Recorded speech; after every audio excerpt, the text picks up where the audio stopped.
గొప్ప వాళ్ళది వాళ్ళ స్టోరీ అవన్నీ ఇలా చేయాలి అని నాతో ఒక 2 రోజులు కూర్చొని దీని గురించి కూడా ఎక్స్ప్లెయిన్ చేశారు సార్.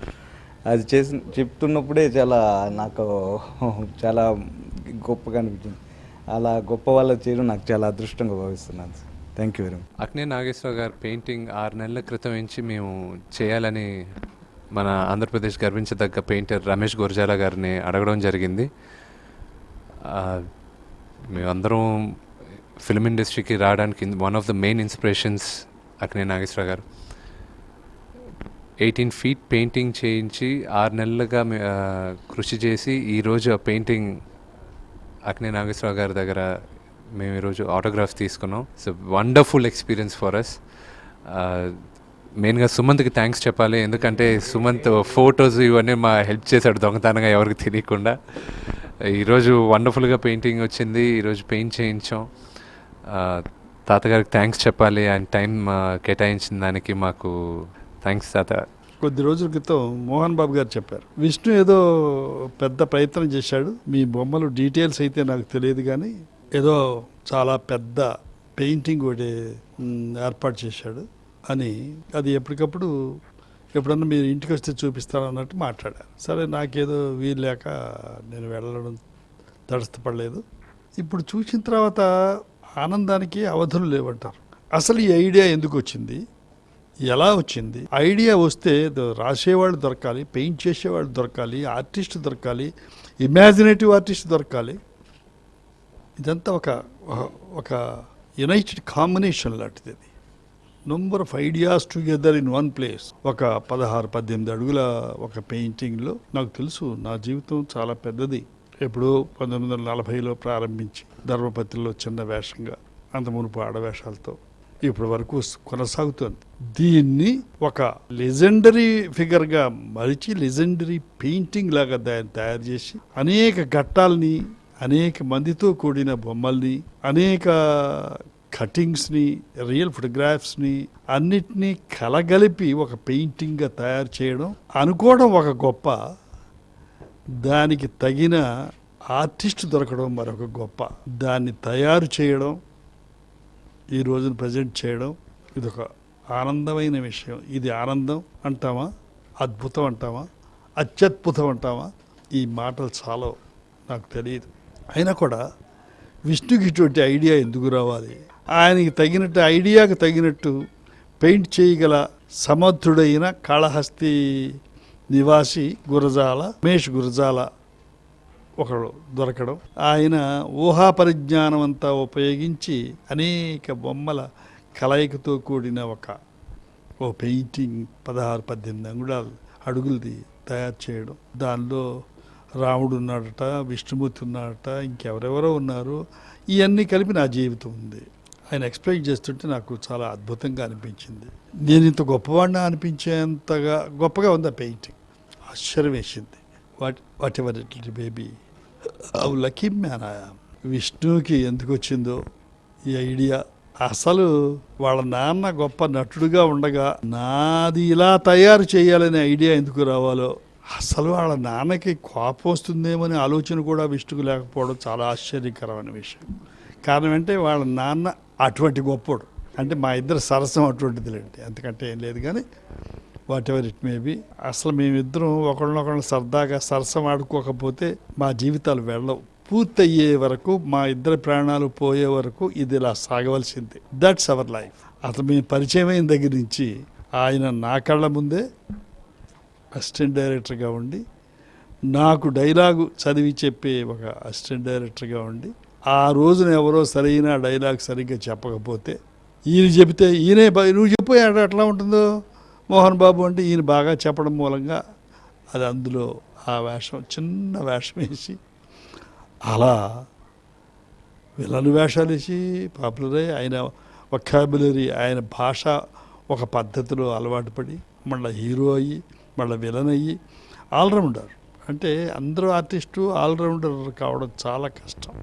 అన్ని రకాల వేషాలు వేసి ఇంకా కొనసాగుతున్నాడంటే, అటువంటి వాళ్ళ నాన్నగారి బొమ్మ కాకుండా నా బొమ్మ ఒక ఆర్టిస్ట్ని పట్టుకునేలా వేయించాడంటే విష్ణుని ఎంతగానైనా అభినందించాలి.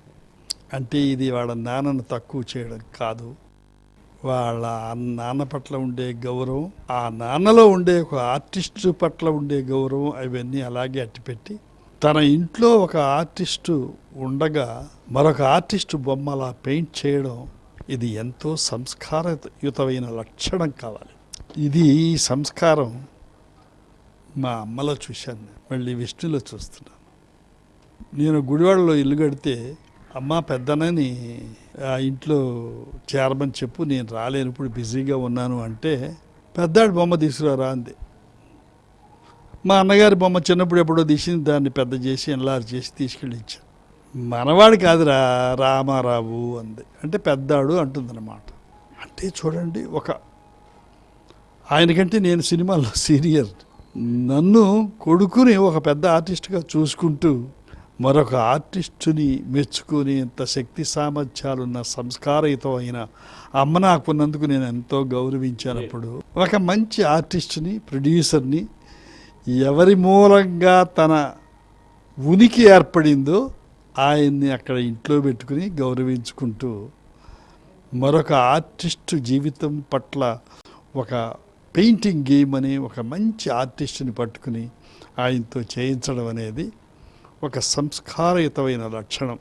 ఆ సంస్కారం ఉన్నందుకు కొడుకుని, సంస్కారవంతుడైన కొడుకును కన్నందుకు తండ్రిని, ఇద్దరిని అభినందించక తప్పదు. ఇటువంటి ఒక చక్కటి ప్రక్రియను ఏర్పాటు చేసి, అది మామూలుగా చనిపోయిన తర్వాత చేస్తారు, బ్రతికొండగా ఇటువంటివన్నీ చేయరు. బ్రతికుండగా చేయించుకుని నా కళ్ళ ముందే చనిపోయిన తర్వాత మన ఎఫెక్ట్ ఎలా ఉంటుందని చూడగలిగే అదృష్టం నాకు కలిగినందుకు నేను ఎంతో ఆనందపడుతూ, ఇటువంటి చక్కటి ప్రయత్నం చేసినందుకు, ఆ ప్రయత్నాన్ని ఆచరణలో పెట్టినందుకు గురజాల వారిని, ప్రయత్నం చేసినందుకు మోహన్ బాబు కుమారుడు విష్ణుని, దాంతోనే కాకుండా విష్ణు తండ్రి మోహన్ బాబుని, ఈ కుటుంబ సభ్యులంతా ఉంటారు. మరి వాళ్ళు రాలేకపోయారు. ఇప్పుడు ఏమైనా వాళ్ళు రాలేకపోయినా వెనక వాళ్ళు ఉండనే ఉన్నారని నాకు తెలుసు.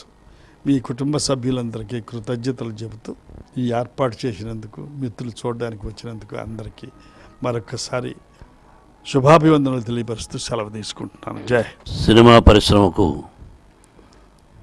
రెండు కళ్ళు, ఒకటి ఎన్టీ రామారావు గారు, రెండు అక్కినేని నాగేశ్వరరావు గారు. వాళ్ళిద్దరితో నేను కలిసి ఎన్నో చిత్రాలు నటించాను. ఇది కేవలం పూర్వజన్మ సుకృతం. ఎక్కడో ఒక చిన్న పల్లెటూరులో మధ్యతరగతి కుటుంబంలో ఒక ఉపాధ్యాయుడికి పుట్టి, నేను ఒక ఉపాధ్యాయుడిగా పనిచేసి, తర్వాత అసిస్టెంట్ ఎడిటర్గా, అసోసియేట్గా, కో డైరెక్టర్గా, ఆ తర్వాత నటుడుగా, విలన్గా, కమెడియన్గా, క్యారెక్టర్ ఆర్టిస్ట్గా ఎన్నో పాత్రల్లో వారి పక్కన చేయడం. ప్రొడ్యూసర్గా రామారావు గారితో సినిమా తీశాను, మీరు నాకు అవకాశం ఇవ్వలేదు. అటువంటి ఇన్ని చేయడం అంటే, నేను ఎప్పుడూ ప్రకృతిని, దైవాన్ని నమ్ముతాను. నా తల్లిదండ్రులు నాకు ఇచ్చినటువంటి ఆశీస్సులు, వాళ్ళ ఆశీస్సులు ఉండబట్టి ఈ స్థానానికి రాగలిగాను. కాబట్టి అటువంటి నాగేశ్వరరావు గారి చిత్రం ఇలా వెయ్యాలి అని విష్ణు చెప్పినప్పుడు it is shock to me. ఎందుకు రా అన్నాను. లేదు డాడీ, నా కోరిక అన్నాడు. ఇంకేం అనలేదు, ఓకే అన్నాను. ఆ తర్వాత వేసిన తర్వాత చూపిస్తే నిజంగా నా కళ్ళు చెమర్చాయి. ఎప్పటికి ఎన్ని స్టిల్స్, ఎన్ని పాత్రలు, ఇది ఎన్ని జన్మలెత్తినా ఎవరు చేయలేరు. ఇప్పుడు ఈ కాలంలో దొరకవు అటువంటి పాత్రలు. మళ్ళీ వేయాలన్నా అటువంటి గొప్ప రచయితలు లేరు, తీసే దర్శకులు లేరు, నిర్మాతలు కూడా లేరు. అటువంటి పాత్రలు అది వాళ్ళకే తగింది, చేయగలిగారు. వారి పక్కన నేను చేయడం అనేది నా అదృష్టం. అన్నపూర్ణ బ్యానర్లో కూడా ఎన్నో మంచి పాత్రలు చూశాను. సిల్వర్ జూబ్లీస్ కూడా ఆడినాయి. అది నా వల్లేని అన్నం. ఇది సరసం అంటే ఇది అదృష్టం. ఆయన నన్ను ఎప్పుడైనా అలా మాట్లాడుతుంటే హృదయపూర్వకంగా మనసిప్పి ఒక చనువుతో, ఒక అది నాన్నగారు అనండి, ఒక తాతగారు అనండి, కేవలం ఆయన ఆశీస్సులు. ఇది మేము పూర్వజన్మ సుకృతం. ఆయన ఆశీస్సులు ఎప్పుడు మా ఇంటిల్లపాది ఉండాలని ఆ భగవంతుడిని ఆయన్ను కోరుకుంటున్నాను. Thank you very much.